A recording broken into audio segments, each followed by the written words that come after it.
that with the sheer amount of videos on the subject we have made, we would have run out of examples of NASA hiding information from the public and trying to cover it up. When it comes to this government agency, it would seem there's no end to the secrecy and the lies. Hello, I'm Andrew Boyd, and though my disappearance was covered up when I was taken into this dark void, I can still try and insert subliminal messages that can lead to my safe return while I tell you about the top 5 biggest NASA secrets they tried to cover up, Part 5. Number 5. The NASA Photoshop cover-up. The most recent of the incidents on this list is the accusation from prominent UFO hunter Scott C. Waring that NASA is editing archival photos to remove alien craft in an effort to hide the existence of extraterrestrials from the people of Earth. As evidence of this, he posted a photo from the 1968 Apollo 7 mission that he claims shows a UFO on his blog, saying that the craft he saw in 2013 had been edited out of the photo by 2015. As he himself put it, "Guys, I discovered this UFO back in 2013,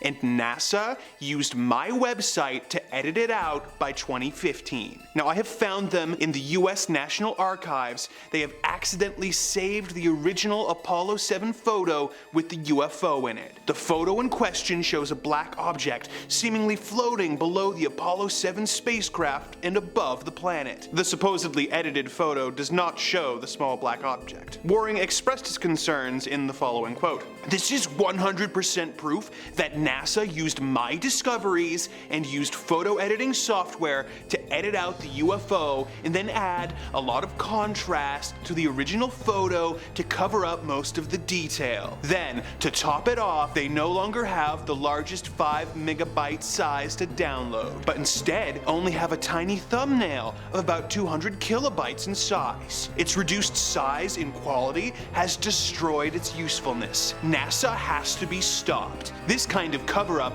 is very corrupt and deceitful to not only the American public, but the world." Despite these claims, the black mark can be seen in other official versions of the photo, and according to analog film experts, they say it is likely just an imperfection in the photo negative. As they put it, irregular-shaped dull marks or roundish spots on the surface of your film are likely to be drying marks, caused by the droplets of water forming in the film's surface during the drying stage. These marks are typically seen on the film backing. Films washed in hard water areas are more likely to see this problem. Is NASA really altering photos in their archives in order to cover up alien life? Possibly. Is this an example of them doing so? I'm not entirely convinced. Number 4. The space fireflies. During the race to the moon between the United States and the Soviet Union, one of the landmark moments of the race was the Mercury Atlas 6 mission, when American astronaut John Glenn became the first American to orbit the Earth. As important as this moment was in the history of space exploration, it is better remembered by UFO enthusiasts for what Glenn saw out of his window during the mission. While Glenn was flying over Australia in the Friendship 7 capsule, he looked out the window and saw what he later described as fireflies. Upon seeing this, he radioed the following back to NASA Mission Control: "I am in a big mass of some very small particles that are brilliantly lit up like they're luminescent. They look like little stars." Glenn then tapped on the window, and the fireflies seemed to react and flew away. NASA was of course worried that this was parts of the capsule heat shield collapsing, but thankfully for Glenn, this was not the case. Because the mission wasn't being broadcast live, the firefly story didn't get much media attention, being somewhat of an urban legend. However, when the next American in space, Scott Carpenter, also reported seeing the luminescent particles, NASA had an excuse at the ready, saying that it was caused by ice particles from the condensation of the ship's heat exchanger. While to most this would sound like a plausible explanation, John Glenn maintained until the day he died that what he saw could not be explained by ice particles. What did John Glenn see out his capsule window during the 1962 Mercury Atlas mission? Was it really ice particles? Or is NASA trying to hide the truth from the people of Earth? Was John Glenn right? Is it a coincidence that multiple James Bond films were also directed by a man named John Glenn? We may never know. Number 3.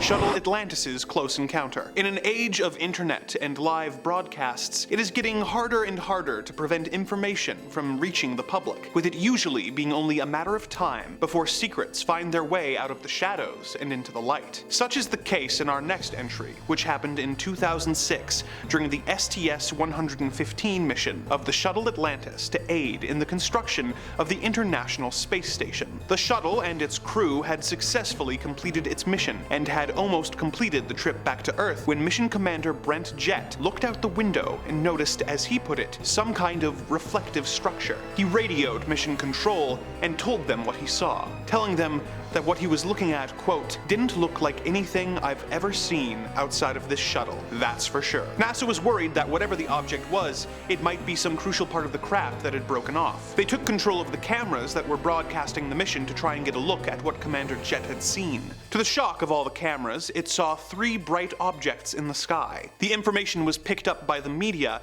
and NASA scrambled to come up with a suitable explanation. They ordered an inspection of the craft to see if it was a broken off part of the ship, as they had assumed, but could not find any evidence of damage. When the ship returned to Earth, another inspection was ordered, but once again, no damage other than a small micrometeor impact was found. NASA has never been able to explain what happened during this mission, and seem to have made no effort at all to solve the mystery in the years since. Or do they already know what happened, and simply do not want us to be in on the secret? As disturbing as that prospect may be, it would not surprise me to learn that it is the truth. Number 2. Gordon Cooper's alien adventures. Gordon Cooper is an important figure in the history of space travel, having served as an aerospace engineer, a test pilot, a pilot for the United States Air Force, and being the youngest of the 7 original Project Mercury astronauts. He was the first American to spend a day in space, the first to sleep in space, and was the last American to go on a solo orbital mission, and set the space endurance record when he traveled 3,312,993 miles in 190 hours in 56 minutes, thus proving that astronauts could survive in space for the length of time that would be required to travel to the moon and back. He was an extremely important historical figure, but unlike many other NASA astronauts, he was not shy about talking about the various experiences he had over the years with unidentified flying objects, and the government's effort to cover these experiences up. Gordon Cooper claimed that he had seen his first UFO while flying over West Germany in 1951, but that his first experience with government cover-ups came in 1957, while he was stationed at the Edwards Air Force Base in California. He had put a crew in charge of setting up an Ascania cinetheodolite, which is a photographic instrument used for collecting trajectory data of aircraft, missiles, rockets,